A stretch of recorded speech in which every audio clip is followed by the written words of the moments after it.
Survival is no longer about who's the strongest or the fastest. It's about who's willing to go further into the darkness. If you thought Feral issue number 1 was intense, wait until you dive into the breakneck action of issue number 2. From the very first page, you'll find yourself gripping the edge of your seat as Tony Fleece and Trish Forstner take us on a relentless journey through a world gone feral. Welcome back to Comic Drops, and today we're taking a deep dive into Feral issue number 2. So don't forget to like, subscribe, and leave your thoughts in the comments below. So does Feral issue number 2 meet the high bar set by the first issue?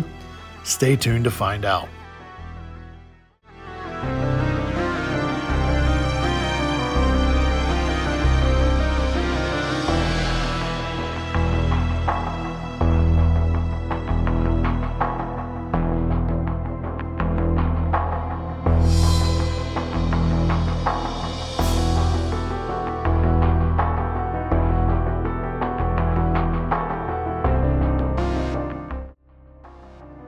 First, let's talk about the narrative quality of Feral issue number 2. This comic picks up immediately where the first left off, and it doesn't let up for a second. Tony Fleece is shifting gears from the slow burn tension of stray dogs to an all-out action-packed story that keeps readers on the edge from start to finish. The opening scene sets the tone perfectly, as we see the cats hiding in the bushes, watching a pack of infected wolves tear apart a deer. The wolves' red eyes and labored coughing, a sign of infection we've seen before, are unnerving. Lord's decision to leave the safety of the bushes and approach the infected wolves ramps up the tension immediately. His recklessness forces Elsie to save him, kicking off a series of intense and terrifying encounters. This is where Feral issue number 2 really shines, its subversion of expectations. Just when you think the danger is over, the group stumbles upon a pack of infected cats, and things spiral into chaos once again. One of the most shocking moments in this comic is when the cats are being chased by other rabid cats, only for one of them to be snatched up by an infected wolf. The brutality of this moment is heightened by the realization that all the animals, cats, wolves, and foxes, are infected and equally dangerous. As the cats climb trees to escape, only to encounter more infected animals in the branches, the stakes feel higher than ever. But the action doesn't stop there.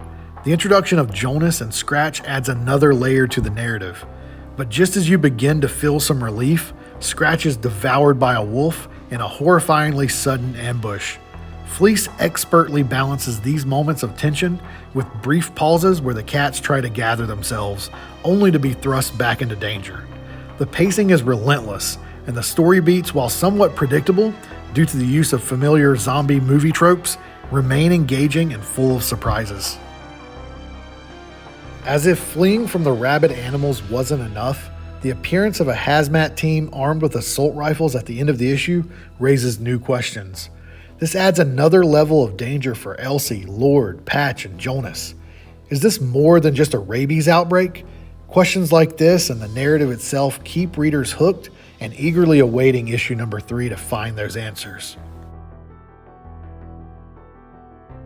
Now let's dive into the visual quality of Feral issue number 2.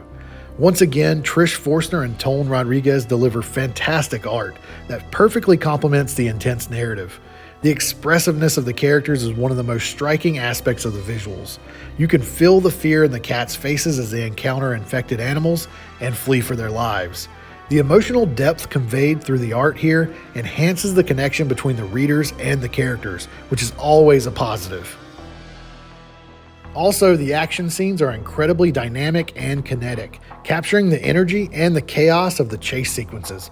Whether it's the cats darting through the forest or leaping between tree limbs, the fluidity of the movement feels like it's pulling the reader right into the middle of the action. The way Forstner frames the close-up shots in claustrophobic settings, particularly during moments like the rabid wolf attack on Scratch, adds a raw, visceral tension that makes each panel that much more impactful.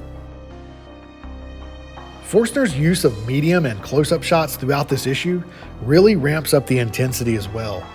The over-the-shoulder perspectives, especially when Scratch is attacked, place us right in the cat's shoes, making the horror they witness feel more personal and immediate. The large-scale scenes, like when the cats are in the trees looking down at the infected animals below, do a great job of emphasizing the danger and the isolation that the characters feel. Brad Simpson's color work is equally impressive. His use of red throughout this issue highlights the ever-present danger, making it feel as if the world is drenched in the threat of this infection. The vibrancy of the infected animals, splattered with bright red blood, contrasts with the Disney-like animation style, creating a jarring and visually unsettling experience for readers. Simpson's atmospheric coloring of the forest adds to the moodiness and the foreboding tone of this issue. The final sunrise scene offers a brief moment of relief, with the reds disappearing, signaling a temporary escape for the cats, but not for long. His shadow work on the hazmat team at the end gives them an ominous presence that suggests that they are just as much a threat as the other infected animals. Overall, the visuals are stunning, with every panel drawing the reader deeper into the story. To wrap up my thoughts on Feral issue number 2, this comic delivers an exhilarating follow-up to the first issue. Tony Fleece's writing keeps you on the edge of your seat, and the non-stop action doesn't give you a moment to breathe. The stakes are raised, the tension is palpable, and just when you think you know what's coming next, Fleece throws another twist in to keep you guessing.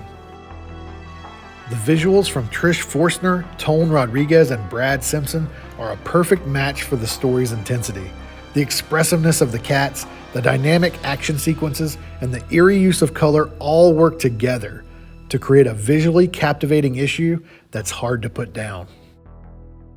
So if you're a fan of fast-paced, heart-pounding stories with incredible art, Feral issue number 2 is a must-read. It's another home run from Fleece and Forstner, and I can't wait to see where this story goes in issue number 3. Remember, survival is no longer about who's the strongest or the fastest. It's about who's willing to go further into the darkness. And in Feral, our characters are learning just how far they need to go into the darkness to survive.